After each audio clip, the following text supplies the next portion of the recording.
Picture this, you're scrolling through your feed, you're minding your own business, when suddenly you get a robocall or an odd email. Ever wonder how these people get your info? Well, that's where Incogni comes in. We've all been there. Data breaches are everywhere and our personal information is floating around the web like confetti.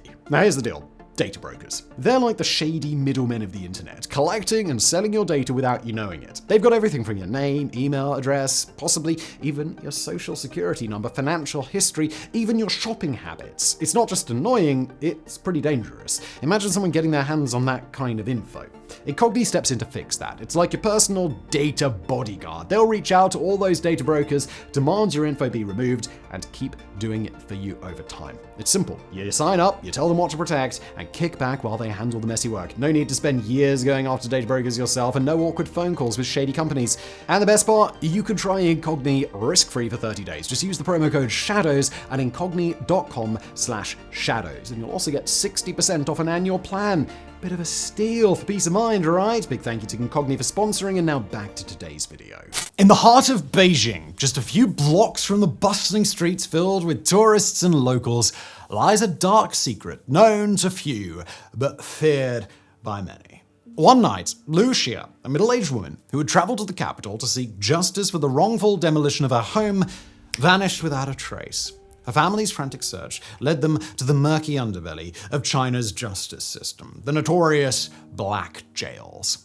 Black jails are clandestine detention centers where petitioners like Lu Xia and other targeted individuals are held without due legal process. These hidden prisons operate outside the official legal framework, designed to silence dissent and suppress those who dare to challenge the status quo. While you could find yourself in one of China's unofficial black holes for any number of reasons, it is often petitioners who find themselves ensnared in the net. The right to petition was available in ancient China and later revived by the communists, though they always retained a fierce grip on what you could and couldn't petition for. Minor grievances were seen as okay, as they allowed the country's citizens a degree of freedom, or perceived freedom at least, but any direct attack on the Communist Party or the upper echelon that ran the country was met with swift reprisal. Today, China has become even less tolerant of small-scale petitioning, which can often highlight rampant corruption or ineptitude far from Beijing. We know little about China's black jails. We don't know how many there are or how many pass through them each year.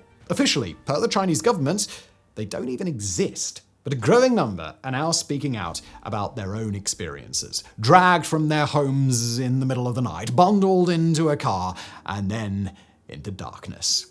Now, the concept of black jails can be traced back to the intricate and often brutal mechanisms of the Chinese political and legal systems. The Chinese government has historically maintained stringent control over its population, with various methods employed to manage dissent and enforce compliance. The roots of black jails lie in the age-old practice of extrajudicial detention, where individuals deemed troublesome were confined without trial or formal charges. During the Communist Party's early years, the government established a network of labor camps known as Laogai, reform through labor, to re-educate political prisoners and dissenters. Although these camps were publicly acknowledged and operated under a legal guise, they set a precedent for the state's willingness to use covert means to silence opposition. As China's economy grew and urbanization surged in the late 20th century, the number of petitioners, that's citizens seeking redress for grievances, increased, leading to the resurgence of extra-legal detention facilities. Now, black jails, they're often rudimentary, sometimes housed in abandoned buildings, guest houses, or even the basements of local government officials. It is their proximity to normality that makes the whole situation quite so insidious. These are not prisons in some distant corner of China. They could be right next door to where you sit down to eat your evening meal.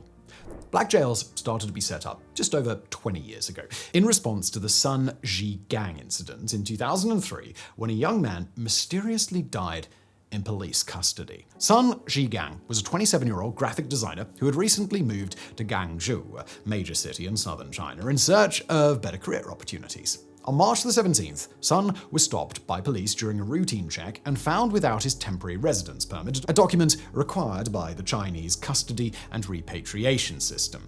This system allows authorities to detain individuals considered vagrants or those without proper identification. Sun was promptly detained and taken to a detention center where he was held without notifying his family or allowing him any legal assistance.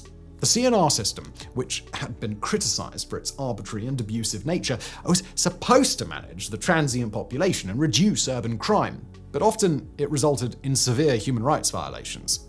While in custody, Sun Zhigang was suspected of brutal treatment. On the 20th of March 2003, just 3 days after his detention, Sun was found dead. An initial police report claimed that he had died of a heart attack. However, his family, skeptical of the official account, requested an independent autopsy, which detailed multiple bruises and signs of severe trauma, indicating that Sun had been tortured. The brutality of his death and the subsequent cover-up attempt sparked outrage among the public and media. Sun Zhigang's case gained national attention due to extensive coverage and the burgeoning influence of the internet. Investigative reports by Southern Metropolis Daily and other outlets brought the story to the forefront of the public consciousness. Bloggers and internet users also played a crucial role in spreading information and expressing their outrage, demanding justice for Sun and calling for an end to the abusive CNR system. The public outcry was unprecedented, with citizens from various walks of life demanding accountability and reforms. The case became a rallying point for legal scholars, journalists, and human rights activists who used it to push for systemic changes. The intense public pressure forced the Chinese government to take action. In June 2003, 3 months after Sun's death, the State Council announced the abolition of the CNR system.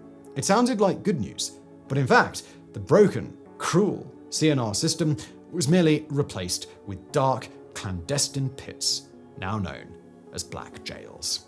The primary purpose of black jails is to silence dissent and manage petitioners, citizens who travel to Beijing or other major cities to seek redress for grievances against local officials. These grievances often include issues like land seizures, corruption, and other injustices. By detaining petitioners in black jails, local authorities can prevent them from reaching higher government officers or the central government, thereby avoiding potential scrutiny or punishment for their own misconduct. In this way, black jails serve as a means of maintaining social stability and protecting local officials from accountability. Beyond petitioners, black jails also house a variety of other detainees, including activists, dissidents, and members of religious minorities.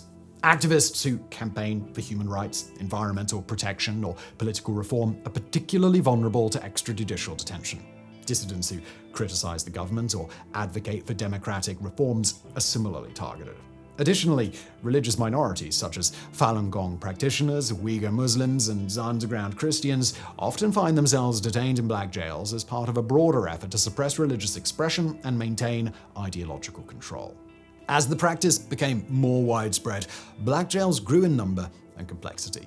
Human rights groups estimate there are between 7 and 50 jails in China, and that shows just how little we actually know about these secretive places. However, it's believed that the facilities have become more organized, with local governments and private contractors running them covertly.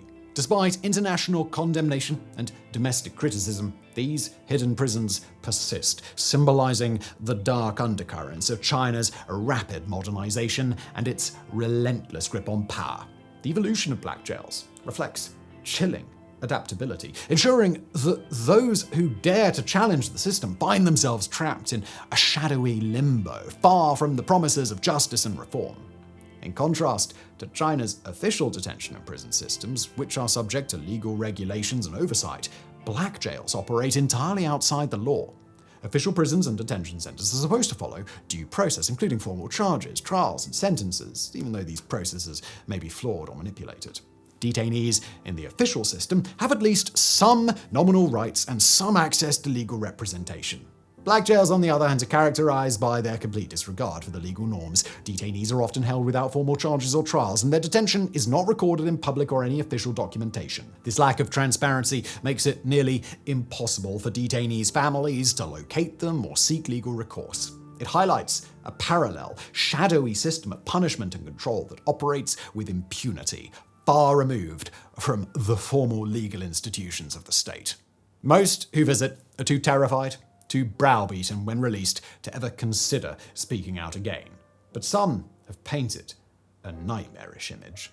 Detainees are often confined in cramped, dark, and unsanitary rooms with little to no ventilation. It's not unheard of for 20 to 30 people to reside in the same room, including those suffering from physical or mental disabilities. Basic necessities such as food, water, and medical care severely lacking. The daily life of detainees in black jails is a bleak existence marked by monotony and deprivation. Detainees are typically denied any form of physical exercise or mental stimulation. They are often subjected to arbitrary rules and constant surveillance, with guards enforcing strict control over every aspect of their lives. Meals, when provided, are usually inadequate and of poor quality, contributing to malnutrition and weakening the detainees' physical health. Reports and testimonies from former detainees have highlighted the abuse and torture that occurs within black jails. Physical abuse is rampant, with detainees frequently subjected to beatings, electric shocks, and other forms of corporal punishment. Psychological torture is also common, including sleep deprivation, threats, and prolonged periods of solitary confinement. These methods are used to extract confessions, coerce compliance, or simply punish those who have dared to speak out. Human rights organizations have documented numerous cases of detainees suffering long-term physical and mental health issues as a result of their treatment in black jails. The lack of accountability and oversight means that perpetrators of abuse often act with impunity, knowing that their actions are unlikely to be exposed or punished. Now, we have no idea who the overwhelming majority are who pass through the black jail system. Usually, they're quietly returned to their home after a few days, weeks, and sometimes even months of confinement. The treatment they receive is usually more than enough to guarantee silence for the rest of their lives. However, some names have emerged. One is Chen Guangcheng, a blind, self-taught lawyer and human rights activist who became one of the most prominent figures to suffer under the black jail system. Born in 1971 in a rural village in Shandong province, Chen became renowned for his legal advocacy on behalf of marginalized groups, including disabled individuals and women subjected to forced abortions and sterilizations under China's one-child policy. However, China's activism drew the ire of local authorities. In 2005, he filed a class action lawsuit against officials in Linyi, Shandong, for their coercive family planning practices. Despite widespread media coverage and international attention, local authorities retaliated fiercely. In 2006, Chen was arrested, and after spending time in an undisclosed black jail, he was sentenced to 4 years, 3 months in prison on charges of damaging property and organizing a mob to disturb traffic. Upon his release in 2010, Chen and his family were placed under strict house arrest in their village of Donshigu. This de facto imprisonment was a different example of how, in China, a black jail can be your own home. His family were held without formal charges, legal representation, or due process, surrounded by guards and surveillance equipment, cutting off all contact with the outside world. Visitors, including journalists and human rights activists, were violently turned away. During his house arrest, Chen and his family endured constant harassment, beatings, and deprivation of basic needs. His attempts to communicate with supporters or expose his conditions led to increased brutality from his captors.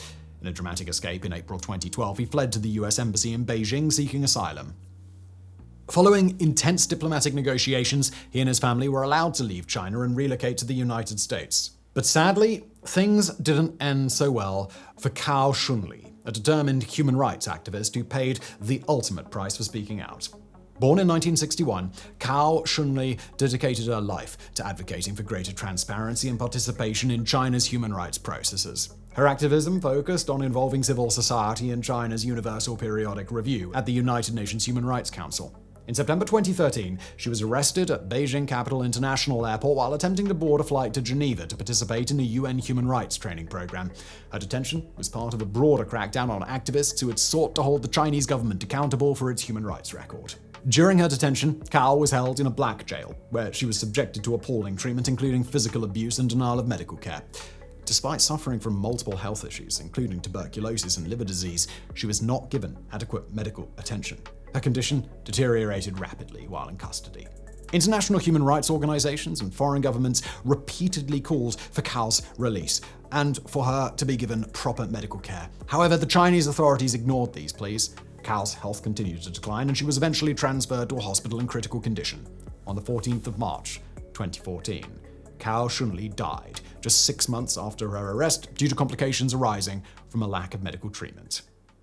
The Chinese government consistently denies the existence of black jails. Official statements assert that all detentions in China are conducted legally and by the country's laws and regulations. Authorities often dismiss reports of black jails as fabrications or misunderstandings, and they claim that any facilities used for detaining petitioners or activists are legitimate detention centers subject to legal oversight. This denial is part of a broader strategy to maintain a facade of the rule of law while continuing practices that ensure tight control over dissent. International human rights organizations and foreign governments have repeatedly condemned the use of black jails. Organizations such as Amnesty International, Human Rights Watch, and the United Nations have documented numerous cases of abuse and called for the closure of these extrajudicial detention centers. Diplomatic pressure has been applied through various channels, including public statements, resolutions, and sanctions aimed at individuals and entities involved in human rights abuses. Despite these efforts, the Chinese government remains largely unresponsive, and the practice of using black jails persists. Media coverage of black jails varies significantly between domestic and international outlets. International media have extensively reported on the existence and conditions of black jails, often highlighting personal stories and investigative findings that expose the harsh realities faced by detainees. High-profile cases like those of Chen Guocheng and Cao Shunli receive considerable attention, helping to raise global awareness and pressure Chinese authorities. In contrast, domestic media within China are heavily censored and controlled by the state. Coverage of black jails is either non-existent or heavily sanitized, with official narratives emphasizing stability and dismissing reports of abuses. Independent journalists and bloggers who attempt to report on black jails face significant risks, including harassment, detention, and imprisonment in the very places that they wish to speak out about. China has come a long way in the last 30 years. The country has transformed from a lumbering Goliath to a global superpower in the blink of an eye. But rapid progress continues to mask a horrendous grip of repression that China's government and indeed local authorities exert. Activism, dissent, even low-level petitioning continue to face ferocious opposition. In 2023, 2 human rights lawyers received 12 and 14 years in prison for subversion of state power, which, let's be honest, often means simply having the guts to stand up to a corrupt regime. Both men, Xu Zhiyong and Ding Xiaxi, reportedly spent time in black jails and were subjected to torture and other ill treatment during detention, including long hours of interrogation and being bound to an iron tiger chair with their limbs contorted for more than 10 hours per day for many days. That's according to Amnesty International. And these are just the names we know. Across China, right now, there are unknown number of people residing in black jails.